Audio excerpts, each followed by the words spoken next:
আচ্ছা শেফালি, আমি যদি মরে যাই হঠাৎ, তা তোমার কি? কি কইতাছো? এসব কথা কেন কইতাছো তুমি? আরে কও না, মরে গেলে? না না, আমি এসব কথা ভাবতেও চাই না। কেন চাও না? তোমার স্যার আমি কেমনে থাকবো? আমি থাকতে পারুম না। কথা কি সত্য?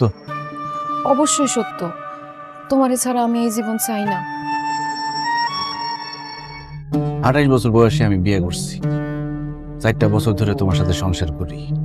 তোমার আমার প্রেম হয়ে 4 বছরের। 4 বছরে আমাদের এমন সম্পর্ক হয়ে গেছে যে একজন আরেকজনের ছাড়া থাকতে চাই না। কিন্তু একটা ব্যাপার চিন্তা করে দেখো, মায়ের নারী ছেড়া 2 আপন ভাই এত বছর একসাথে থাকতাম। গত 2টা বছর ধরে আমি আমার ভাইরে দেখি না, ভাইটার লোকে কথা কইতে পারি না। আমার ভিতরটা কেমন লাগে তুমি কও?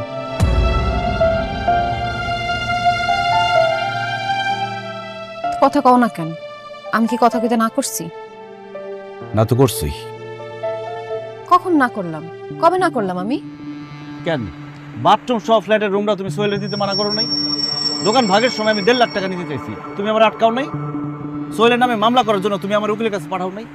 ওর বউর সাথে তুমি ঝগড়া করো নাই, তার গালিগালাজ করো নাই। ও, এখন সব দোষ আমার হয়ে গেছে না? আমি সব করছি। সোহেল আর সোহেলের বউ তো কিচ্ছু করে নাই। হ্যাঁ, ওরাও করছে, কিন্তু আমি তো বড় ভাই, তুমি তো বড় ভাবি। ওরা অন্যায় করলে কি আমরা অন্যায় করবো? কি হয়েছে তোমার? আজকে অগণিকা দরদ এমন উতলে পড়তেছে কেন? এতদিন পর তুমি আমার এত কথা শুনাইতেছো কেন? এতদিন শোনাই নাই, ভুল করছি। আমি সিদ্ধান্ত নিচ্ছি, আমি আমার ভাইয়ের সাথে থাকুন, এক লগে ব্যবসা করুন, এক বাড়িতে থাকুন। আমি থাকুম না। তুমি তোমার ভাইয়ের লগে গিয়া থাকো, আমি থাকতে পারুম না। আমি নাই এইসবে। না থাকলে নাই, সিদ্ধান্ত নিয়ে ফেলাইছি। মিথ্যাবাদী বউর সাথে থাকার চেয়ে না থাকাই ভালো। মিথ্যাবাদী? আমি মিথ্যাবাদী? অবশ্যই মিথ্যাবাদী।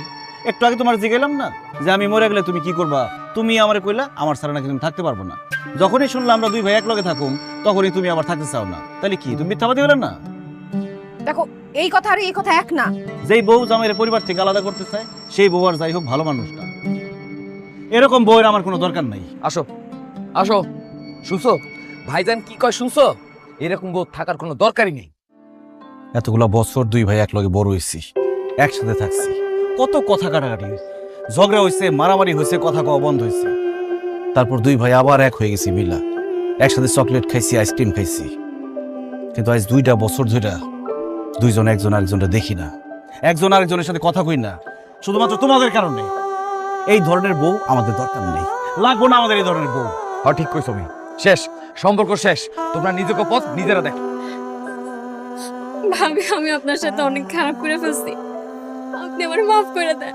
আমি জীবন আপনার সাথে এরকম বেয়াদবি করবো না। ওই না, আমিও তোমার রাগের মাথায় অনেক উল্টাপাল্টা কথা কইছি। তুমি আমারে মাফ করে দিও। সিসি ভাবি, কি তুমি ওর কাছে কিসের জন্য মাফ চাইতেছো? আরে তুমি ওরে ধমক দিবা, শাসন করবা, তুমি বড় না? দরকার বলে তুমি তো পরে আবার আদর করবা বলে, তাই না? কিন্তু তোমারও কিন্তু দোষ আছে। আমি যদি ভুল কইরাই থাকি, সে ভুলটা ধরায় দিব কে? সেদিন যদি তুমি আমারে বুঝায় বলতা, তাহলে তো এত বড় ভুল হইতো না। তা আমার কথা করার সুযোগ দিছো কোনোদিন?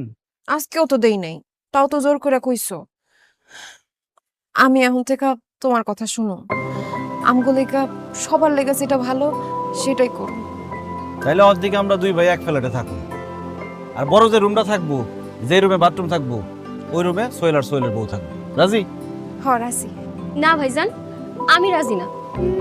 কারণ বাথরুমওয়ালা যেই রুমটা থাকবো সেই রুমটাতে আপনারা থাকবেন, আর আমি আর সোহেল ছোট যেই রুমটা সেটাতে থাকবো। না গো বইন, বড় রুমটাই তোমরাই থাকো। না ভাবি, আপনারা বড় রুমটায় থাকবেন। না গো বইন, তোমরা থাকবা বড় রুমে।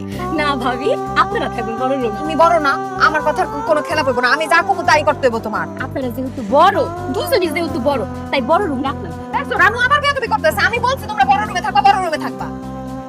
আরে বাবা রে, তাহলে যে বাসায় কোনো বাথরুম থাকবো না সেই বাসায় নেমু। খুশি?